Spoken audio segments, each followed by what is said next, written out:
If I wired $100,000 into your account tomorrow, you would lose it within 6 months, and you wouldn't even realize you were doing it, and you would blame the market. Not because you're irresponsible, not because you'd make bad investments, not because of bad timing or bad luck, because your nervous system has never held $100,000. And what the nervous system has never held, it deletes. You think that's harsh. It isn't. It's structural. There are 3 mechanisms behind this, and none of them are about money. Mechanism 1, prediction enforcement. Mechanism 2, intelligent correction. Mechanism 3, reinforced ceiling. Your brain has one non-negotiable priority above wealth, above success, above the life you say you want.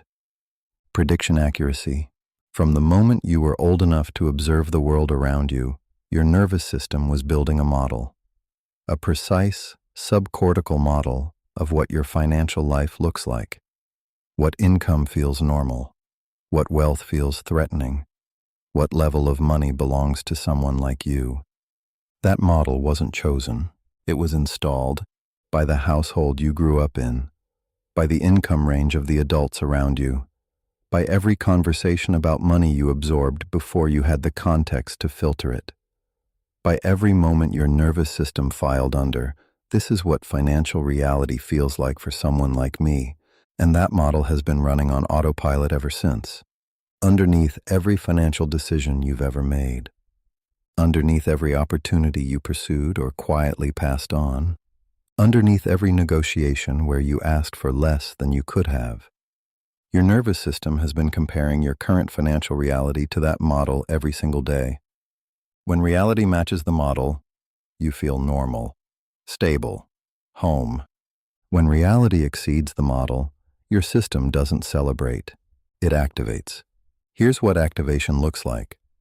Not panic, not an obvious voice saying you don't deserve this. Your nervous system is too sophisticated for that. It generates intelligent, reasonable, completely convincing friction. The spending spike that appears out of nowhere when income rises.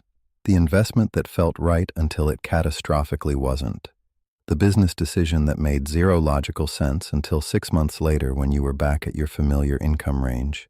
The opportunity you passed on because something felt off, and something always feels off when the opportunity exceeds your model. The undercharge before they even asked. The discount you offered before they questioned the price. The partnership you walked away from right when it was about to scale. None of those felt like self-sabotage in the moment. Every single one felt like wisdom. That's the sophistication of the system. It doesn't sabotage you dramatically. It reasons you back to familiar. In your voice, using your logic, with arguments you almost can't argue with.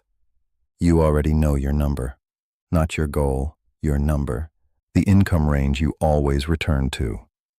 The amount that feels like enough without feeling like exposure. The level where the money is real, but you're not waiting for it to be corrected. That number isn't random. It isn't the result of your effort or your talent or your strategy. It is the result of your nervous system's calibration, and it will stay exactly where it is, regardless of what you learn, regardless of how hard you work, regardless of what strategies you implement, until the calibration changes.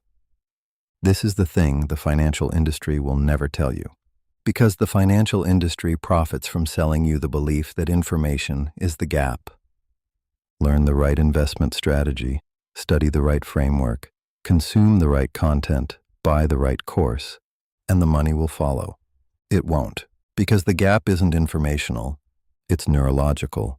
You can understand compound interest, tax optimization, and wealth accumulation frameworks, and still watch the money leave in ways that defy every single thing you know, because the knowledge operates at the cortical level. The thermostat operates below that. You cannot think your way out of a system that operates below thought. You cannot discipline your way out either. Discipline is effort against identity. Identity doesn't get tired. You cannot motivate your way out. Motivation operates above the thermostat. The thermostat always wins. Here is the part that should stop you completely. Every time you've approached your ceiling and contracted, every spending spike, every missed opportunity, every decision that returned you to familiar, your nervous system filed it, updated the model, strengthened the calibration. Your financial thermostat doesn't just maintain the ceiling. Every time you hit it and fall back, it teaches itself to hold tighter. You have been reinforcing your own ceiling every single time you've approached it. Not consciously, not deliberately, but with a precision that makes deliberate effort look amateur. So what actually moves it? Not information. You've had information. Not motivation. You've had motivation. Not another framework layered on top of a nervous system that was never recalibrated to hold what the framework promises. 3 things, in sequence. This is the architecture. First, make the thermostat visible with surgical precision, not conceptually, specifically. Your exact income range. The precise number where money starts to feel like exposure rather than arrival.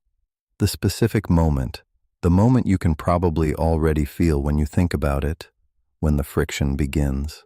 Until you can identify that moment in real time, you cannot interrupt it. You are inside the pattern while it fires. Observation creates distance. Distance is where the intervention lives. Second, dismantle the architecture maintaining the current calibration. Your income ceiling is not just a number. It is maintained by an entire system of environmental cues, behavioral loops, and social inputs running the calibration automatically, without a single conscious decision from you. Your content consumption is maintaining it. Your social tier is maintaining it. Your spending patterns are maintaining it. The conversations you have about money are maintaining it. The rooms you enter and the rooms you quietly avoid are maintaining it. Every single input is an active cue reinforcing the model your nervous system built years ago. Willpower cannot override a cue that fires before conscious thought reaches it. The architecture has to change before the thermostat can move. Third, graduated financial exposure. Systematic, controlled. Repeated contact with the income level, the financial decisions, the conversations, and the rooms your nervous system currently treats as threats. Not dramatic leaps, not manifesting, not forcing yourself into situations that trigger full retreat and prove the nervous system's prediction right. Precise, calibrated steps into the territory above your current ceiling, at an intensity that expands the tolerance without triggering collapse. The financial conversation held at 70% of what you're actually worth instead of the discounted number you default to. The invoice sent without the apology attached to it. The room entered without over-explaining your presence. The decision made at the elevated level without waiting for certainty that will never come. Each exposure that resolves without the catastrophe your system predicted files new data, updates the prediction, moves the thermostat, not through belief, not through motivation. Through evidence that accumulates faster than the old calibration can reassert itself. That process, executed for 30 days without retreat, moves the ceiling.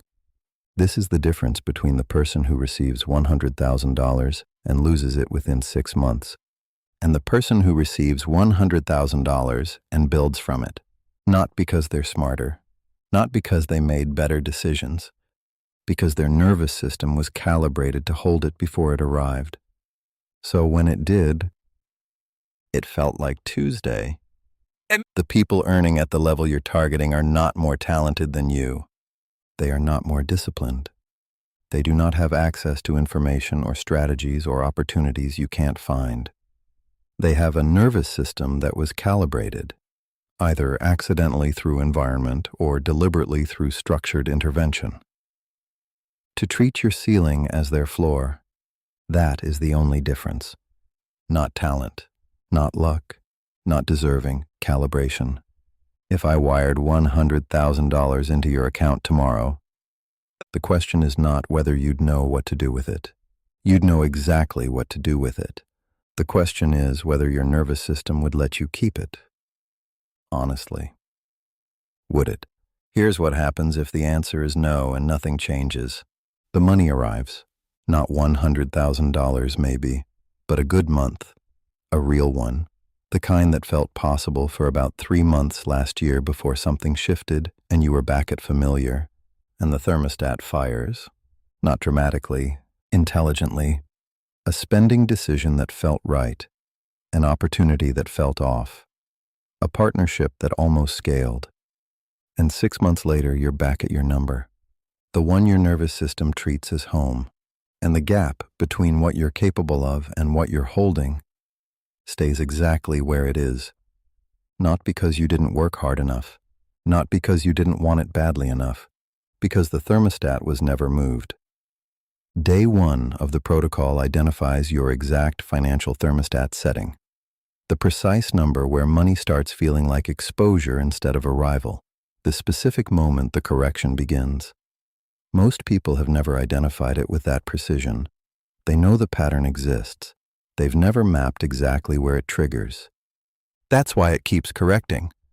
Over 30 days, you make the thermostat visible, dismantle the architecture maintaining it, and install the tolerance that lets you hold what arrives.